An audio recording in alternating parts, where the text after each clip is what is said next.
Now we're going to work on section 1.5, and I'm going to work on graphing. So we are graphing quadratic functions in section 1.5. Remember, this is just an introduction. So let's read the directions and see what is required for these graphs. I'm starting with number 15. It says, find the x-intercepts of the graph of the equation. Graph the equation.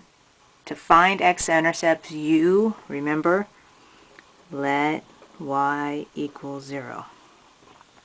So, let's recall, the graphs of quadratics are parabolas. Now, we also want to look and decide if this parabola opens upward or downward. So to make that decision, we're going to look at the leading coefficient. That's the number in front of the x squared. And that's 1. It's positive. Remember, if it's positive, it opens upward. And then the next thing we want to find are the x-intercepts. And that's all that is being asked on these. As we go through the semester, we're going to ask you to find more information about these graphs, but for now, just the x-intercepts. So, to find the x-intercepts, you let y equal 0. So, we write 0 in place of y is equal to x squared plus 3x plus 2. And now that's just a factoring problem. Okay, I can factor. 0 is equal to x plus 2 times x plus 1. So, remember, the whole point of factoring when it's set equal to 0 is that you can take each factor and set it equal to 0. And I will now get two x values. I'm going to make a little table. You can finish that in your head. Here's my xy table. This says that when y is 0, this one gives me that x is negative 2. When y is 0, this one gives me that x is negative 1. So there are my two x-intercepts. I'm going to come back up and graph them. Negative 2 and negative 1. And it opens upward. They didn't even ask me to find the y-intercept, but I could, couldn't I? That's easy. To find the y-intercept, you let x be 0. So if I put 0 everywhere I see an x, I'd get 2 for y. So 0, 2 is the y-intercept. And now I just sketch a little parabola. Remember, it doesn't have to be that great at this point. And you're done. Okay, let's try another one. Let's see. That was 15.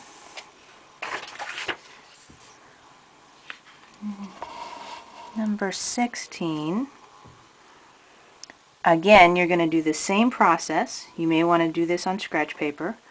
I'm just going to make an XY table over here, and I'm going to skip some steps. I look at it and I see that this is a parabola opening upward because the leading coefficient is positive. Then I'm just going to find the y-intercept because it's easy to do and you should just always do it no matter what you're graphing. So if x is 0, I know that y will be 36. Oh look, they've scaled it so I can even graph that. Okay, then to find the x-intercepts, we would let y equal 0 and factor that. Factor that. Now when you factor it, I'm just going to write what you would get up here. You would get x minus 6 quantity squared. So you'd get 6 twice, so that means there's only one x-intercept of 6 when y is 0. So now let's plot those. 6, 5, 6. Then this is 20. See, what are they counting by? It looks like 4s, huh? So that would mean 36 would be about there. And it opens upward, so I'm just going to sketch my parabola. There we go. Okay. Interesting. Okay, let's do number 17.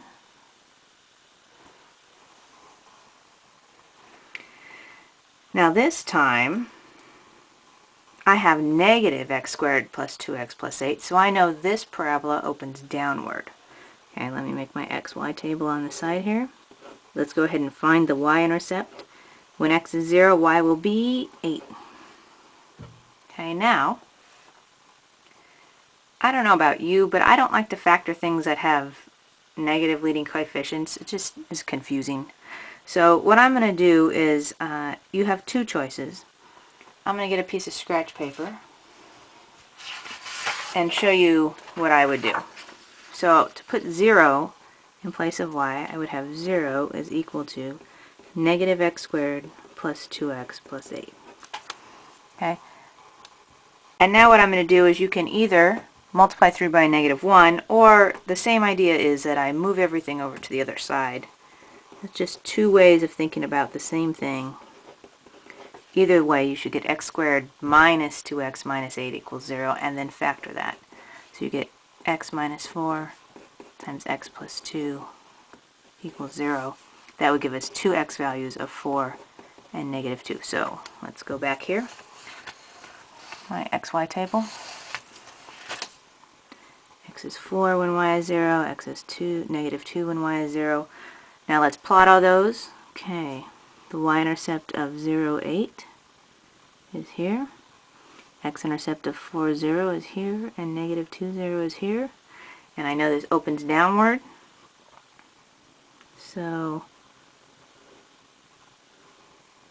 it's going to look something like that. Done. Okay, I will leave number 18 for you guys. And now let's look briefly at the discriminant. So I'm over here, I'm looking at 19, 20, and 21. And the instructions say, compute the discriminant, then determine the number and type of solutions for the given equation. The discriminant is the part of the quadratic formula that's under the square root. So it is b squared minus 4ac. Now remember, when I simplify that, that will be the number I'm taking the square root of in the quadratic formula. So that will tell me if my discriminant is positive, greater than 0, I can take square roots of that and I will get two real numbers.